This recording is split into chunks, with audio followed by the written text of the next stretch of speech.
Les influences, vraiment, c'est les groupes. Enfin, moi je vais parler de ceux qui m'influencent moi. Après, ils vont parler peut-être de leurs goûts musicaux. C'est vraiment, il y a une panel, on va dire, le groupe le plus cool sur lequel on va essayer de faire référence sur l'album, ça va être quelque chose comme Jeff Buckley. Et après, ça va passer vraiment par les groupes où on sent vraiment l'influence, une influence majeure. Ça va être vraiment Tool, Machine Head, des vieux Pantera, vieux Sepultura, des choses comme ça, avec peut-être une touche un peu plus bizarre dans notre musique, quoi. Voilà, après Franck lui il est plus branché Rammstein mais... Ouais, moi j'aime bien Rammstein, j'aime bien les groupes Tool aussi, j'adore. Si, Machine Head, on a quand même des goûts communs par rapport à ça, mais bon. Et personnellement, mes goûts n'influencent pas la musique vu que c'est Mickaël qui compose principalement ce qu'on fait. Voilà. Et Steph, t'es où? Commun, Machine Head, Pantera, tous les groupes qui sont modernes, on va dire. Oui, on a des influences plus vieilles qui sont en commun aussi. On a été élevé au Master of Puppets. Pantera, c'est pas tout à fait nouveau, mais leur son est moderne quand même. Ils ont influencé la génération qui vient après. Du son moderne que tout le monde a repris quasiment. C'est un groupe de métal moderne. Sinon, on aime bien les Metallica. Ça c'est vraiment, ça fait partie des groupes, on va dire, sur lesquels on a fait notre enfance, mais qui n'ont pas forcément, comme Maiden, Metallica, Megadeth, mais qui n'ont pas forcément d'influence dans la musique qu'on fait.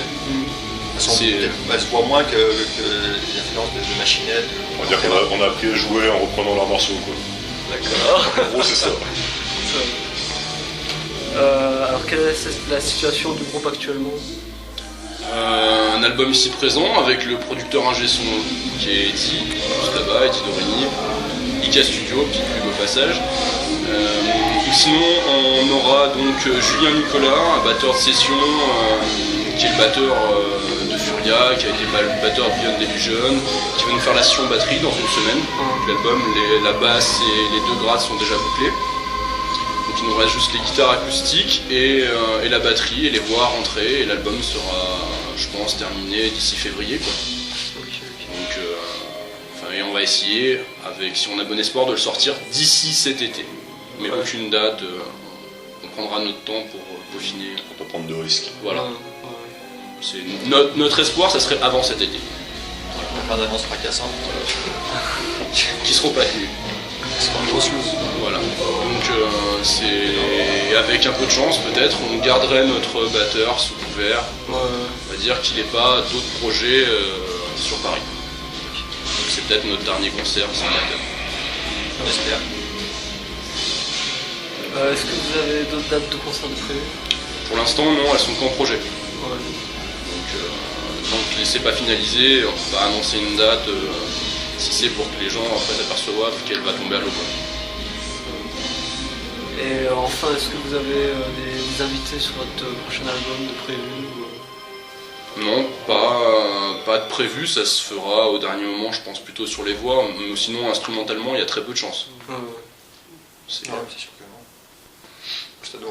On se posait la question sur le piano, quoi. C'est Ouais, This Guys, on sait tout, mais à part ça, non. Non, normalement ça devrait rester du 100% Skin Beat dans la famille. Voilà. Okay. Gène consanguin.